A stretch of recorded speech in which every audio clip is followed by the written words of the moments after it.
Have you ever coached or worked alongside somebody who's just really nice? They say yes to everything, they're very helpful, and you feel like they're just the kindest person in the world. But then all of a sudden, they completely disappear. You don't know where they've gone, and when you do talk to them, they become distant or they actually become a little bit resentful. You might even sense that they have some passive aggressive comments toward you sometimes. You might be wondering, well, what the hell's going on? Well, you actually might be working with somebody who is highly agreeable. So on this video, I'll show you 3 easy ways you can use to work with highly agreeable people. By the way, my name's Phil. I'm a next physiotherapist turned sales and communication coach, and my job is to help you become a better clinician by building more trust with your patients. First off, what even is a highly agreeable person? Well, based off the Big 5 personality model, an agreeable person is somebody who prioritizes social harmony. They want to make sure that the team is doing well. They're kind, they're generous, and in most instances, they're very helpful. In most team environments, agreeable people are great to have because you just know that they're going to put the team first. Generally speaking, everyone likes to work with an agreeable person because they're less likely to say no, they're not combative, and they won't make things harder for everyone else on the team. Sounds amazing, right? Who wouldn't want to work with an agreeable person? But not so fast. An agreeable person actually has a lot of difficulty saying no when asked to do something.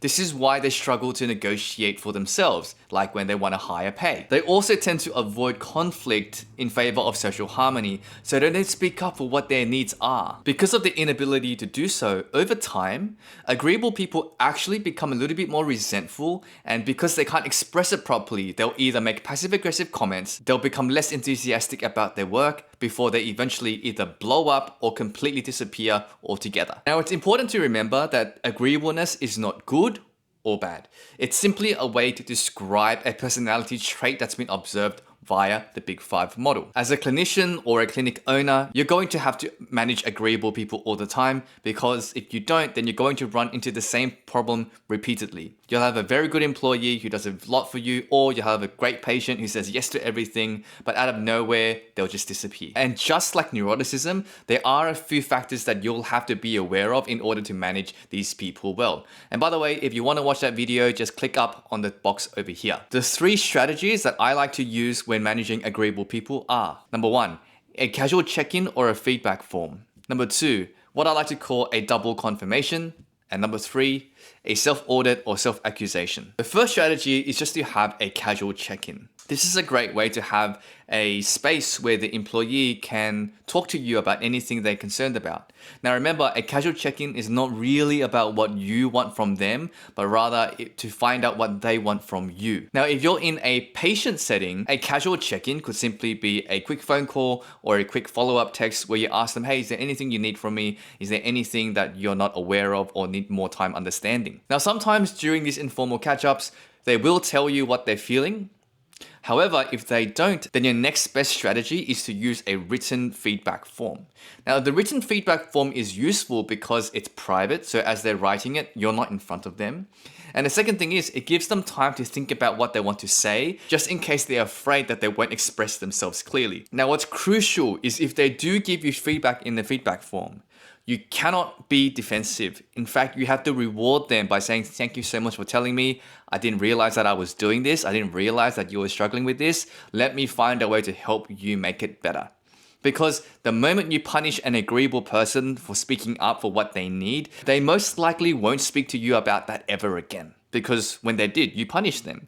So instead, no matter how bad it feels, no matter how inaccurate they might be, you cannot punish them, you have to reward them and find out how you can make it work with them. Number 2, the second strategy is the double confirmation. First, you need to be aware enough that the person you're dealing with is actually agreeable. Then, as you're about to ask them something, they're always going to say yes. They'll just agree because they're highly agreeable. So before you let them go ahead and agree, you want to take a step back and say, are you sure? I know you like to take on a lot of responsibility, but are you sure? Because if you can't do it, that's absolutely fine. I can find somebody else to do it, or I'll just do it myself. By giving them that chance to get out, because they might say, actually Phil, you know what? I do have something on. Do you mind if I just don't do it this time?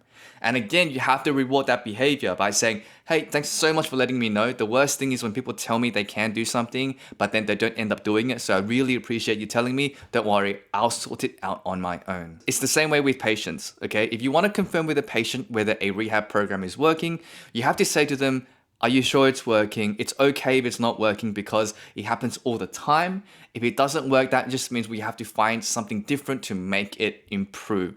And with the moment they say, hey, it's actually not working that well, that's when you say, thank you for telling me. It's only going to work if you let me know honestly what isn't and is working. Now let's go find a better way to do things. By the way, guys, if you're enjoying this video, please make sure you subscribe so you can learn more about how to become a better clinician. Now, the last technique, which is the most effective that I've used in my career, is something called the self-accusation. During some sort of informal meeting, you want to accuse yourself, so me, of asking too much of the person in front of you.